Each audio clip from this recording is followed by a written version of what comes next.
फिर महादेव जी के सेवक हो बिल्व पत्र चयन कर रहे हैं, फिर महादेव जी के लिए अर्पित कर रहे हैं, जल अर्पित कर रहे हैं। नहीं मंत्र कुछ आता तो गुरु मंत्र के द्वारा बिल्व पत्र अर्पित एक एक मंत्र अंदर ही अंदर जपते हुए विराजमान। फिर वो तो एक चुल्लू जल में प्रसन्न होने वाले देवाधिदेव महादेव, उनकी पूजा में तो ज्यादा पैसा वाली सामग्री है नहीं।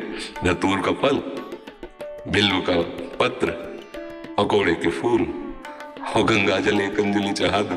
जो कोई स्वीकार नहीं करता वो महादेव स्वीकार करके वो पद दे देते हैं जो दुर्लभ है। बड़े कृपालु हैं, आशुतोष हैं, औढ़रदानी हैं, करुणा समुद्र हैं।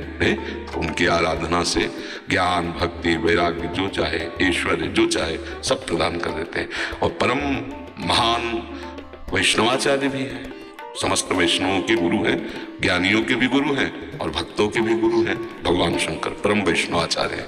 कोई भगवान शंकर की निंदा करे सोचे हरि से प्रेम कर लेंगे, कभी नहीं। और कोई हरि की निंदा करे सोचे भगवान शंकर से प्रेम कर लेंगे, कभी नहीं। परस्पर बड़ा अनुराग है हरि हर का। तो जो हरि का भक्त होगा वो हर का भक्त होगा, जो हर का भक्त होगा वो हरि का आदर करेगा। क्योंकि इष्ट प्रियता, इष्ट को क्या प्रिय है, देखो गंगा जल माथे पे धारण किए, हरि का चरणामृत है, तो हरि को देखो रामेश्वर की स्थापना करके वो आराधना कर रहे परस्पर। तो ऐसे भक्त उपासक को चाहिए वैष्णवों को नमन करे, क्योंकि हरि भक्त है और इनके नमन करने से हर प्रसन्न होंगे। और महादेव जी को, महादेव जी के जनों को नमस्कार करे, इनके प्रसन्न होने से हमारे हरि प्रसन्न हो जाएंगे। भगवान श्री राम अयोध्या वासियों को बैठाल कर एक बार कहा कि ये मैं राजा के रूप में आदेश नहीं कर रहा हूँ, बड़ी प्रियता से कह रहा हूं, सबसे हाथ जोड़ के कह रहा हूं।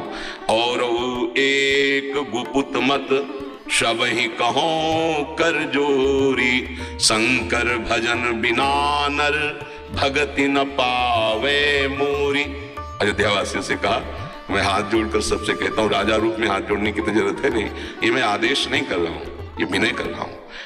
यदि कोई मेरी प्रीति चाहता है, भक्ति चाहता है, तो भगवान शंकर की कृपा आवश्यक है। बिना भगवान शंकर की कृपा के कोई मेरी विशुद्ध भक्ति नहीं प्राप्त कर सकता। और वो एक गुप्त मत सबई कहो कर जोरी, शंकर भजन बिना नर भगति न पावे।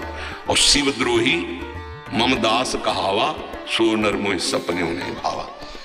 ये तो भगवान श्री हरि की करुणा कृपा देखिए। उधर महादेव जी की, कागभूषण जी अनन्य थे भगवान शंकर के, पर वो हरि की अवहेलना कर देते थे, हरि की निंदा, हरि भक्तों से द्वेष कर लेते। तो भगवान शंकर ने ही साथ दे दिया। मंदिर में बैठे थे, गुरुदेव पधारे, क्योंकि गुरुदेव सदैव उपदेश हरिहर का समान रूप से करते थे, ये उनको जमता नहीं था।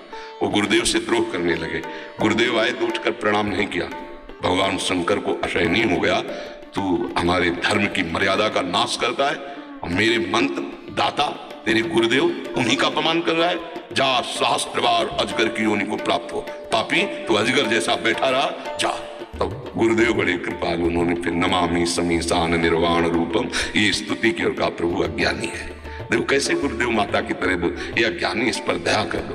तो कहा साफ तो मिथ्या नहीं होगा, पर जन्मते मरते जो दूसरे दुख होता है वो नहीं व्यापेगा और जल्दी जल्दी इसका शरीर छूट जाएगा, पर ऐसा होगा, अजगर योनि को प्राप्त होगा। ये अगर कोई भगवान हरि की अवहेलना करके महादेव का अनन्य बनना चाहता है तो कदापि नहीं, और कोई महादेव की अवहेलना करके हरि प्रेम चाहता है तो कदापि नहीं। हरिहर एक ही है और एक दूसरे की आराधना से ये दिखाते हैं कि कैसे भक्ति की जाती है। इसलिए उठते बैठते चलते फिरते आराध्य देव का जो स्मरण है, ये सबसे बड़ी साधना है। यदि इष्ट भी महादेव हो, मंत्र भी महादेव जी के हों, तो नाम क्या जपे फिर? सांब सदाशिव, शाम्ब सदाशिव, शाम्ब सदाशिव, शाम्ब अंबा के सहित भगवान शिव, शाम्ब सदाशिव, शाम्ब सदाशिव। हाँ, शाम्ब सदा, जैसे सिया राम, राधे श्याम, तो शाम्ब सदाशिव, शाम्ब सदाशिव, शाम्ब सदाशिव। इसमें उमा जी और भगवान महादेव जी दोनों हैं। शाम्ब सदाशिव, अम्मा के सहित पिताजी, शाम्ब सदाशिव, शाम्ब सदाशिव। वो हमारे बाप है, वो हमारी अम्मा है, जगत माता और जगत पिता वही है। बहुत करुणामय है, पर जो दुष्टता करे तो फिर बहुत ही, फिर प्रलयंकर रुद्र भी वही है। उनके सामने फिर कोई अद्वितीय है, अद्वितीय शिव अद्वितीय है, चराचर जगत के स्वामी है, करुणा के समुद्र है। और वो दंडता करे और हेलना करे तो फिर रुद्र है, फिर बड़े भयंकर भी है। इनको इनकी सेवा पूरी सृष्टि की जो है उल्लय सेवा है।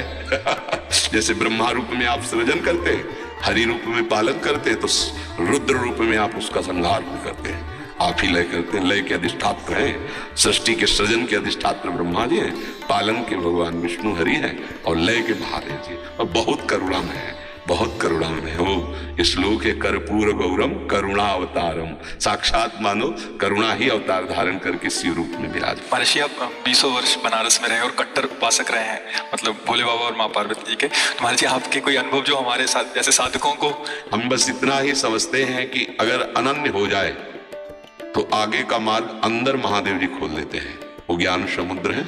बस साधक को चाहिए कि इष्ट के अनन्य हो जाए। हम कभी नहीं जानते थे वृंदावन, कभी ये सब ऐसे स्फुरित हुआ कैसा होगा वृंदावन।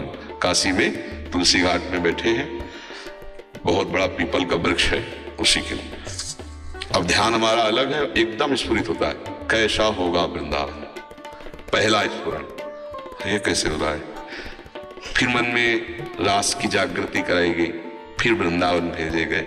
अपने को जब हवाले कर दिया महादेव जी के, अब वो कहाँ ट्रांसफर करते हैं, कैसे पहुंचाते हैं, ये हमने देखा है, किया नहीं है।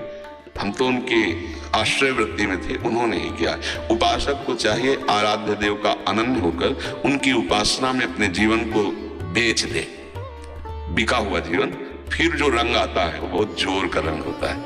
अपना महत्व, अपना अस्तित्व महादेव जी के हाथ में दे दे, फिर वो चलाते हैं, वो संभालते हैं। एक भी वृत्ति अन्य न हो, अनन्य भाव से आराध्य देव का चिंतन होने लगे तो चमत्कार प्रकट हो जाएगा, जीवन दिव्य हो जाएगा। बस लगा रहे, अभी तो वृत्ति गई हट गई, फिर आई फिर हट गई, ऐसे हो रहा है। वृत्ति ऐसी हो जाए जैसे दीवार घड़ी से सेल हटा ले तो सेकेंड मिनट की सब सुई ठप हो गई ना, ऐसे ठप हो जाए मन, वृत्तियां, भगवदाकार, फिर कुछ शेष नहीं रह जाता, सब जागृत हो जाता है।